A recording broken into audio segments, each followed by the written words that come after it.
faint here, Jennifer. Him trying to sell his business as far as, yeah, we're the best around. We got the best reputation.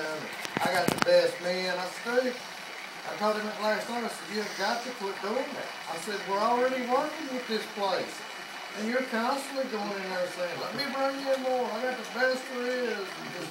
And then you can't even come up with a house. Huh? You get ready for a hot one. Yeah, he told me I expected they would. He said he wanted her to come down there and sit in that motel room. She said, and he works from 6 o'clock in the morning until 6 o'clock at night.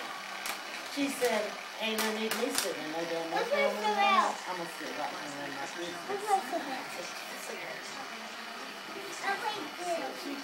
She needs to get involved. I'm glad to hear it. I'm glad to hear it.